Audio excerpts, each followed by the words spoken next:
Hello everyone, hope all of you are safe and healthy. Welcome to IAS Baba's Rapid Revision Series for Prelims 2021. This is session 64 and day 88. And the topic we have is the national parks, wildlife sanctuaries and biosphere reserves. So even today, the Indian geography. So these are the hot topics we are going to discuss. As usual, the first two topics, they go with the guessworks for the previous UPSC questions. And then the third one, Cold Desert Biosphere Reserve. And then Dihang Dibang Biosphere Reserve of Arunachal Pradesh. Then Agastyamalai Biosphere Reserve of Kerala. Then Mahendragiri Biosphere Reserve of Odisha, then Bandhavgarh National Park of Madhya Pradesh, and then the Indian Wild Ass Sanctuary, then Galatian National Park, the Great Nicobar Island, and then the Mukurti National Park of Tamil Nadu. So these are the hot topics. Now coming to the first one, the MCQs. Friends, with reference to the scholars or literate years of ancient India, consider the following statements. The first one, Panini is associated with the Pushyamitra Shunga. Then Amarasimha is associated with Harshavardhana. Then Kalidasa is associated with Chandragupta too. Which of the statements are correct? Friends, look into the options here. Here if you manage to eliminate 2, then A, B and D will be striked out. Or if you manage to eliminate 3, the B, C and D will be striked out. So if you check for 2 and 3 and if you try to eliminate any one of them, then you will be done with the answer. Friends, somewhere while reading the Vikramaditya and Betal stories, or while reading with the Chandragupta Vikramaditya, if you have come across with the Navaratnas of Vikramaditya Chandragupta, then you will be knowing that Kalidasa, Amarasimha, they are the poets of Chandragupta Vikramaditya's court. So here Amarasimha is associated with Harshavardhana. So 2 will be wrong. So eliminate A, B and D. So automatically you will be ended up with the answer C, that is 3 only. So you need not by heart, friends. It is all about observation and not the by heart what UPSC is asking for.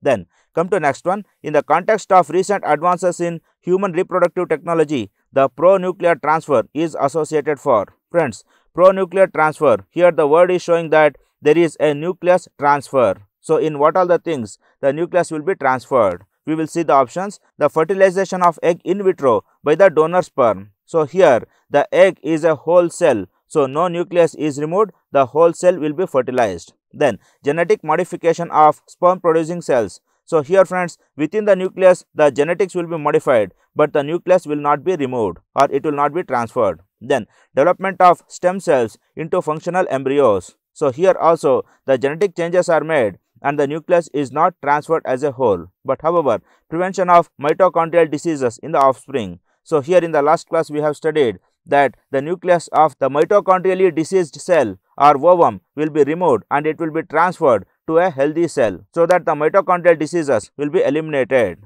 So this will be the formidable option, and this is a basic question and not a factual one. So I don't think it will be a difficult question for you. And also by using technological common sense, you can hit it. Then come to the next one. With the present state of development, artificial intelligence can effectively do which of the following? So once again a trap question. The current state of development or the current state of technology is being asked here. Now bring down electricity consumption in industrial units. Then create meaningful short stories and songs. So these short stories we will consider. Then disease diagnosis. Then text to speech conversion. Then wireless transmission of electrical energy. So friends, here you can use 2 guessing strategies, that is the technological common sense which we have used in the drone question, and also you can use the advantage of minusculity. Yes friends, now coming to the advantage of minusculity, we will try that. Bringing down electricity consumption in industrial units. Friends, anywhere in any part of the world, if any person is doing research on using artificial intelligence to reduce the consumption of electricity, for example artificial intelligence, if they are used in smart street lights, then they are used for reducing consumption of electricity. So such things will happen in all the cases. So you cannot say that artificial intelligence cannot be used in any of the following. For example, take short stories. So somewhere if some person, if he writes 1 or 2 lines, then this option will also become correct. Then disease diagnosis. We have seen day in and day out in the newspaper that cancer diagnosis is possible via artificial intelligence. Then text to speech conversion. Yes friends, even here if someone is doing research, then this option will also become correct. Then wireless transmission of electrical energy. Friends, this wireless transmission of electrical energy is bit trickier, but however we look into the options. So we have concluded that 1, 2, 3, 4 are correct. So when we see 1, 2, 3, 4, only D can be the formidable option. So others, they cannot be option because 1, 2, 3, 4 are not present there. So once again answer D will stand to be correct. But however, the justification is that even the artificial intelligence can also be used for the wireless transmission of electrical energy. Friends, we have also studied of artificial neurons, or we have also studied of artificial routers. So all these can be used to transfer electrical energy. Not only electrical energy, we can also transmit the data by using artificial intelligence. So this is how we can guess it. Now come to the next one. With reference to the visible light communication technology, which of the following statements are correct? So here the visible light communication uses electromagnetic spectrum wavelengths of 375 to 780 nanometer. So friends, we don't know the visible length spectrum, so we will keep it aside for a while. Then VLC is known as long range optical wireless communication. So here, is it used for long range optical wireless communication? Friends, technological common sense, it says that visible light cannot travel for a long distance unless and until it is passed via optical fiber.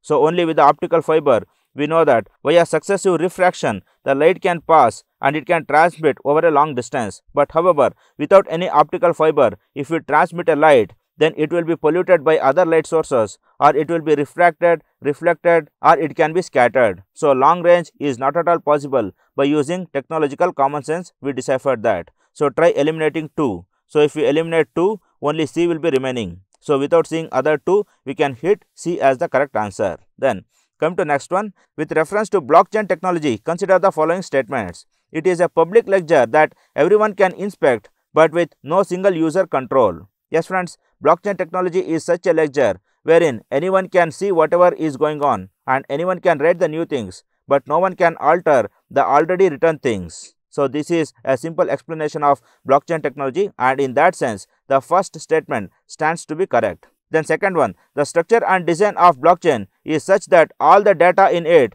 are about cryptocurrency only. So strike it out because of the only keyword, and we will check for the options. So B and C get eliminated and only A and D remain. So we have to check the third option because in both the one is present, and we will see the third one. Applications that depend on basic features of blockchain technology can be developed without anybody's permission. Yes friends, here without anybody's permission is extreme, but however the basic feature it neutralizes. So friends, technological common sense says that blockchain technology is just like any other apps, and anyone can sit and design any blockchain technology. Even India can design blockchain technology for the Indian digital currency. So anyone can do it, and most importantly, the basic features, they can be done by anyone. So this is a moderate statement, and we can consider it as the correct statement. So D 1 and 3 can be hit as a crude guess, and answer D will be the correct answer. So this is all about the guessworks. Then come to next one,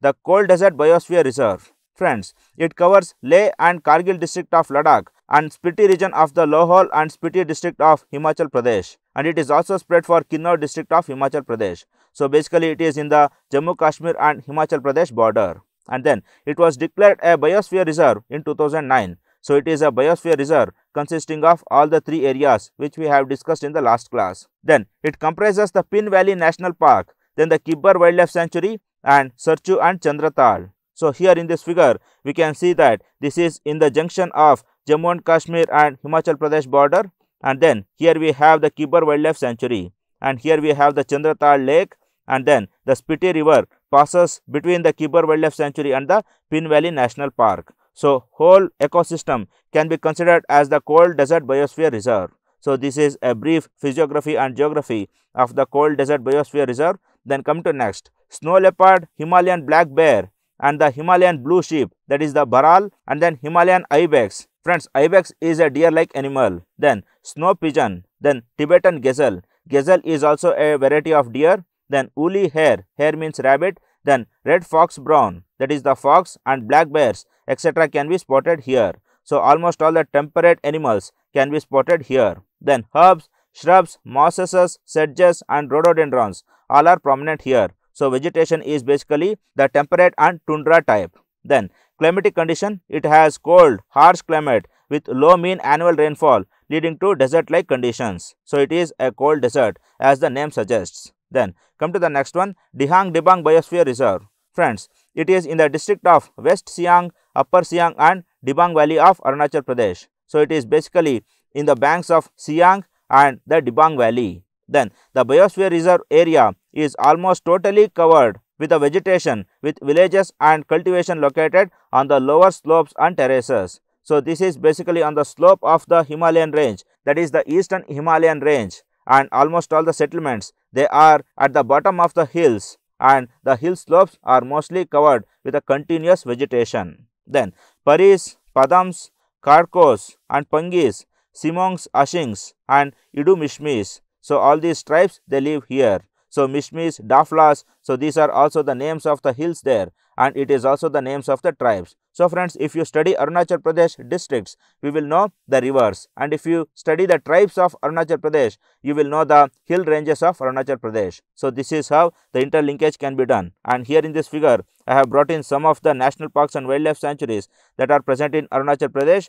First one is the Dibang Wildlife Sanctuary, which is present in the northeastmost border of India, and it is very close to China. And then we have Namdapha National Park in the southeast part of Arunachal Pradesh. And then we have Dibru-Shikhowa National Park, which is in between the Brahmaputra river, that is Brahmaputra river is flowing all around this Dibru-Shikhowa. Then we have Mauling National Park just to the northwest of Dibru-Shikhowa. And then further west we have Satkeng Wildlife Sanctuary, and then to the east of Satkeng Wildlife Sanctuary we have Pakke Tiger Reserve.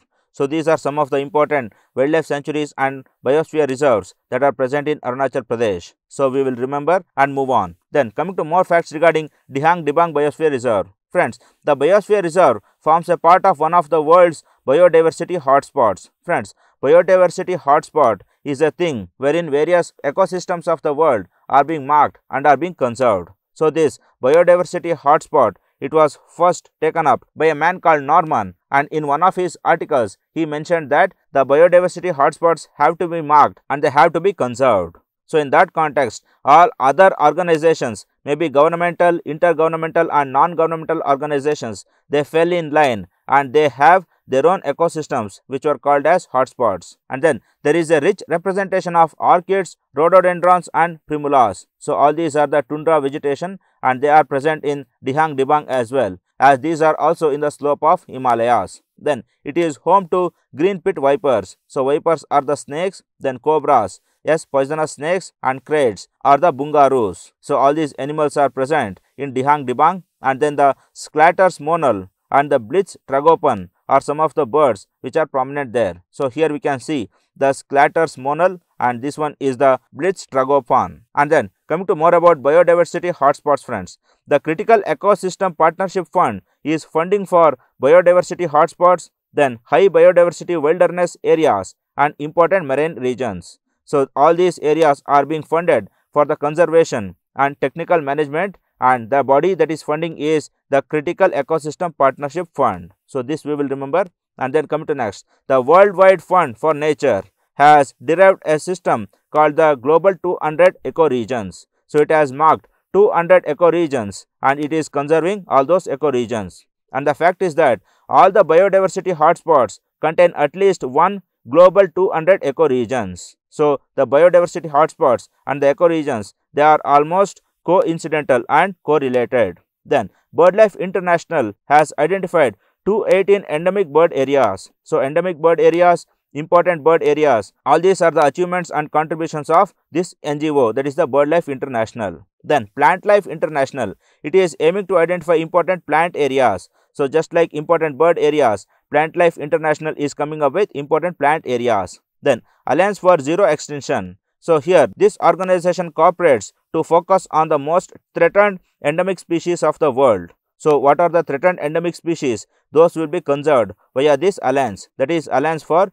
Zero Extinction. Then the National Geographic Society has prepared a world map of hotspots and metadata for the biodiversity hotspots. So this Critical Ecosystem Partnership Fund, this is funding, and this National Geographic Society, this is mapping the biodiversity hotspots. So this is a brief account on biodiversity hotspots. And friends, such questions on the NGOs and intergovernmental organizations regarding environmental works will be often coming in the UPSC. So our duty to remember this. Now come to the next one, the Agastyamalai Biosphere Reserve. Friends, Agastyamalai Biosphere Reserve was established in 2001.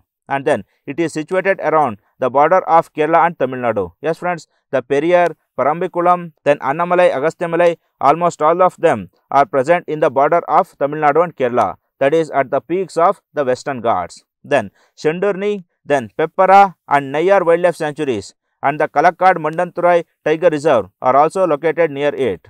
Then it is in UNESCO's World Network of Biosphere Reserves. Friends, not all biosphere reserves of India are present in the world's network of biosphere reserves. So biosphere reserves are demarcated in India for the protection purposes. But some of the famous ones, they will be listed under UNESCO's World Network of Biosphere Reserves. So only 4 to 5 have been listed there. It is our duty to remember them. Then the cardamom, jamun, nutmeg, pepper and then plantain are important trees. So these are basically the tropical deciduous and temperate evergreen trees. So it is our duty to remember them as well. Now coming to the map, so here we can see the Agastyamalai here, and then to the west of it we have Peppara Dam and Peppara Wildlife Sanctuary, and then we have Kalakkad Mandanturai Tiger Reserve to the east of it. So it is in the Tamil Nadu region, and then the Agastyamalai Biosphere Reserve, it encompasses the whole region here likewise. And then in the north of Agastyamalai we have Shendurni Wildlife Sanctuary. So even Shendurni is also in the border of Kerala and Tamil Nadu. So this is a brief geography of Agastyamalai. Then come to more facts. Agastyamalai is also home to Kanikaran, one of the oldest surviving ancient tribes in the world. So this Kanikaran tribe we will remember. Then Arogya Pacha, one such famous and rare medical plant, is also found here. So Arogya Pacha medicinal plant will also be remembered. Then some of the rare animals found here are tiger, Asian elephant and Nilgiri tahr. So friends, elephants, then Nilgiri tahr, they are endemic to the South Indian Western Ghats. So that is why they will be prominent here as well. So there is no exaggeration in that, they are common there. Now friends, coming to a brief map work. Friends, in the last class we have discussed about the Periyar National Park, and Periyar National Park just lies to the north of Agastyamalai, but it is bit farther. So in between we have Annamalai, then many other national parks and wildlife sanctuaries. And here we have a place called Nedumangad. So why was Nedumangan Rajangam? Why was he famous? So remember that and remember the place as well. Then come to the next one, Mahendragiri Biosphere Reserve. Friends, why was it in news? Because recently the state government of Odisha has proposed a second biosphere reserve in the southern part of the state at Mahendragiri. So now a second biosphere reserve is coming up in Odisha. Now which was the first one? It was the Simlipal. Now more about the Mahendragiri Biosphere Reserve. It is spread over Gajapati and Ganjam district in Eastern Ghats. So it is in Eastern Ghats, but obvious friends, as it is in Odisha, this has to be in the Eastern Ghats. Then Simlipal Biosphere Reserve is Odisha's first such reserve.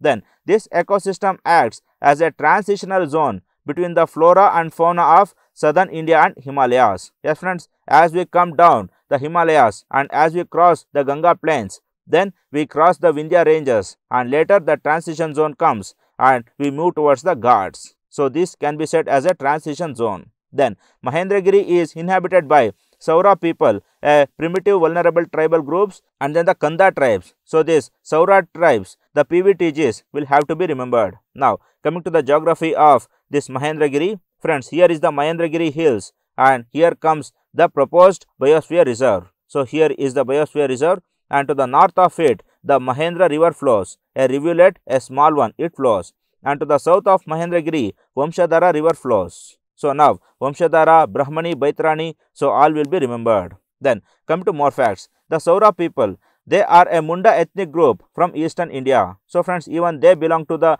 Munda group. We have discussed while discussing the tribes that this Munda, it is a umbrella group, and many tribal groups, they come under this group. And then they mainly live in Gajapati, Rayagada and Bargarh district of Odisha. So these are the district in which they live, and the Sauras speak Sora, a Munda language. So this Sora is a language and it is also the name of the tribe. So this name Sora is having multiple applicability. Then they practice shifting cultivation. Yes friends, almost all the Odisha tribes and even the tribes of northeast, they practiced this shifting cultivation or the Jhum cultivation. Now coming to brief map work regarding the Simlipal National Park. So we have discussed that Simlipal National Park was the first biosphere reserve of Odisha. So here lies the Simlipal National Park, and to the north of it or to the northeast of it flows the Subarnareka river, and to the south of it flows Baitarani river and Brahmani rivers, and then very besides it we have Kuldiha Wildlife Sanctuaries, and then Bitarkanika National Park is also present there. So this is a brief geography,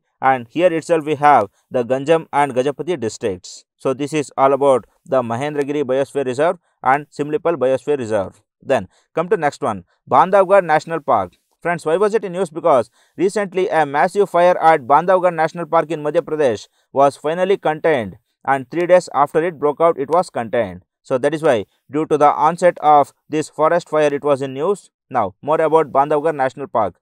Bandhavgarh was declared as a national park in 1968, and then it became Tiger Reserve in 1993. Yes, friends, unlike others, it was first a national park and then a Tiger Reserve. So, it was first an ecosystem conservation program, and then due to the population of tigers, it was marked as a Tiger Reserve. Then, it lies in Vindhya Hills. Then, it is famous for the white tigers of Rewa. Friends, Rewa is a place, and there the white tigers are prominent. So, Bandhavgarh also hosts these white tigers. Then, the park has the largest breeding population of leopards and various species of deers. So, Chausinga, Barasinga, Gazelle, then antelopes, then impalas. So, all these deer species will breed proficiently in Bandhavgarh. So, this is a brief account. Now, coming to the brief geographical area of Bandhavgarh. Friends, in this figure, the Bandhavgarh National Park lies here, and then to the north of it, we have Bansagar Lake, and then to the east of it, we have Sanjay Gandhi National Park or the Sanjaya National Park, and then to the further east of Sanjaya National Park, we have GB Pant Sagar, and then to the further east of GB Pant Sagar and from the Bansagar Lake flows the Sun River. So, this is a brief geography of Bandhavgarh National Park. Then, coming to more facts regarding the same. The park has been divided into 3 major zones named as Tala, Magadi and Bamera, out of which the Tala zone attracts a major number of tourists by offering the tiger sighting opportunities. So, this Tala is a major tourist place, and other 2 are also the forest areas, but they are not visited by the tourists frequently. Then, thick sal forests are prominent here. So, but obvious friends, Bandhavgarh is in the continental type of climate. So, hence the continental trees like the teak, sal, etc. will be prominent there. Then, Nilgai, Chausinga, Cheetal, Chinkara, blackbug, and then wild boar, then fox, jackal are prominent here. And now coming to those 3 zones of Bandhavgarh. Friends, all this area in the figure is nothing but Bandhavgarh itself. And here we have Bomera, and then we have Tala here, and then we have Magadi here.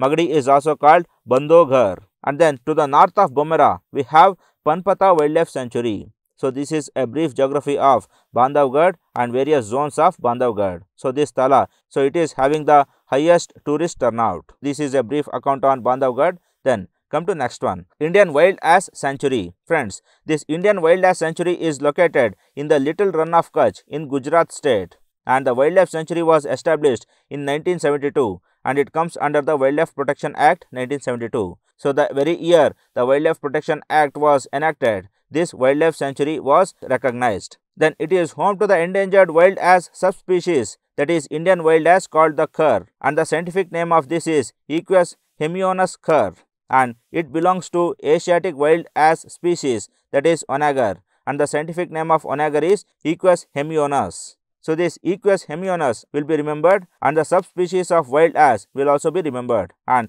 it is currently listed as near threatened by the IUCN. So, it is not endangered and it is neither critically endangered, it is still near threatened. So, if we conserve it, it can jump back to the normalcy. Then, threats. The main threat faced by the sanctuary is the illegal salt panning activity in the area, and 25% of India's salt supply comes from panning activity in the area.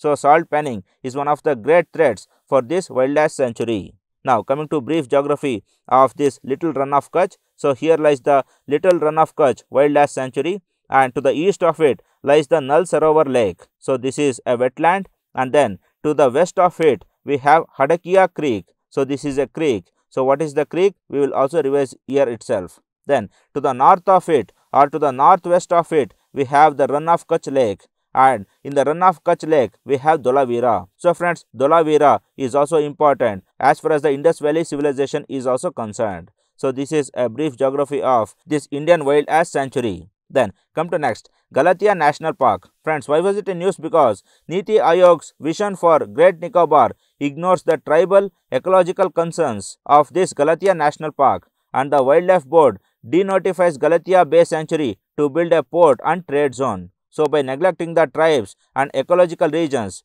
it is going to construct a port and a trade zone, and this is going to harm the ecology of the region. So that was the concern of ecologists. So that is why it becomes important. Now this Galathea National Park, it is located on the island of Great Nicobar, and it was gazetted as National Park of India in 1992. And Galathea forms a part of Great Nicobar Biosphere Reserve, which also includes Campbell Bay National Park. So here friends, in the figure we can see the partial picture of Great Nicobar, and here in the south of it we have the Galathea National Park, and from Galathea National Park to the Galathea Bay flows the Galathea River. So Galathea Bay, Galathea River and Galathea National Park will be remembered. And to bit north of Galathea National Park lies the Campbell Bay, and the both Campbell Bay and the Galathea National Park, they together form the Galathea Biosphere Reserve. So all these things will be remembered. Then come to more facts regarding the Galathea Reserve. It is the prime nesting habitat of Nicobar megapod and possibly the area of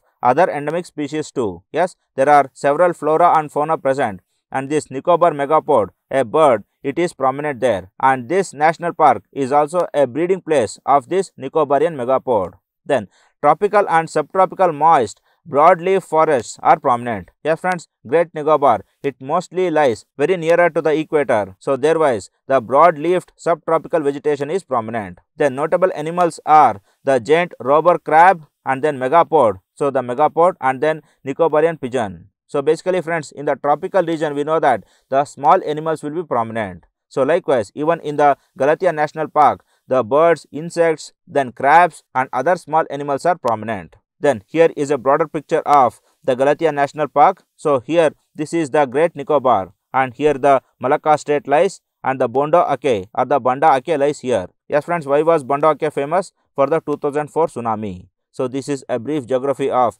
Galathea National Park. Then come to next one, Mukurti National Park. Friends, why was it in news? Because in order to prevent wildfire, fire lines have been constructed in the Mukurti National Park. So fire lines means those areas which are cut with the vegetation, and the fire cannot cross this line because there will be no inflammable particles on this line. So such lines will go a long way in preventing wildfires. So that is why it becomes important. Now more about this Mukurti National Park. It is situated in the western corner of Nilgiris Plateau in the Nilgiri district of Tamil Nadu. So it is basically in the Nilgiri district of Tamil Nadu. Then Mukurti National Park is a UNESCO World Heritage Site and was formerly known as Nilgiri Tar National Park. Yes friends, this is a UNESCO World Heritage Site, and friends, the UNESCO World Heritage Site is different from the UNESCO Network for Man and Biosphere Reserve. So this difference we will get it here itself. And then this Mukurti National Park was also called the Nilgiri Tar National Park because the Nilgiri tar was the main species which was conserved here, and it is also being conserved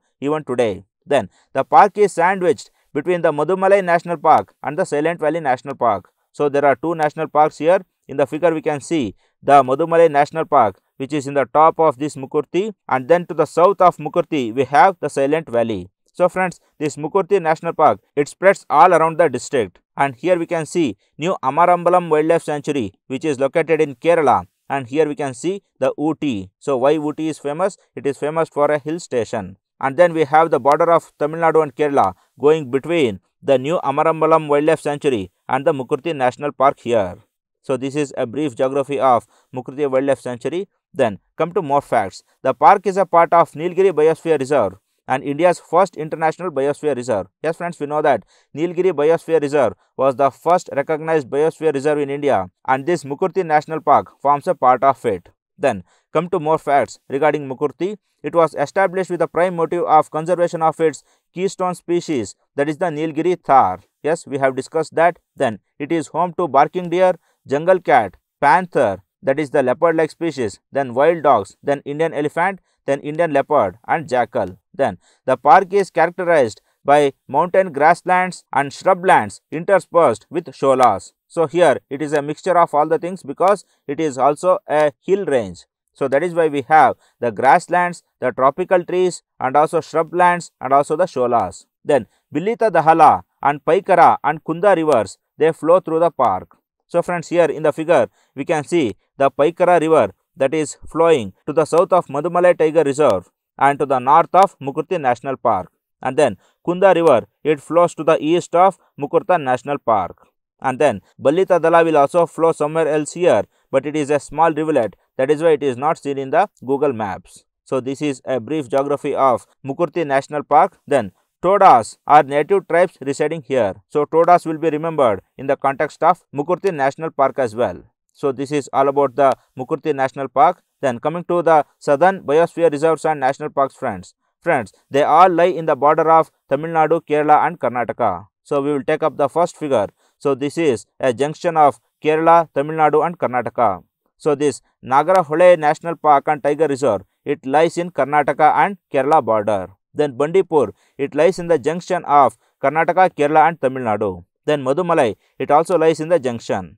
Then we have Mukurti National Park, which purely lies between the Kerala and Tamil Nadu border here. Then coming to further south, we have the Mukurti National Park as like the previous figure. And then we also have Nelayampati Forest Reserve. Yes friends, we spoke about Nelayampati in the last class itself. And then to the southeast of Nelayampati, we have Annamalai Tiger Reserve. And then to the south of Annamalai, we have Periyar Tiger Reserve. Yes friends, in the last class, we also spoke about Periyar National Park and Tiger Reserve. Then coming to further south of Periyar Tiger Reserve, there is Agastya Malai. So if a question comes to arrange all these from north to south, I hope you will not feel it any difficulty. So this is all about the Biosphere Reserve and the National Parks. I have tried my level best to convey the maximum information to you. Now coming to the last part. Friends, India is a great nation.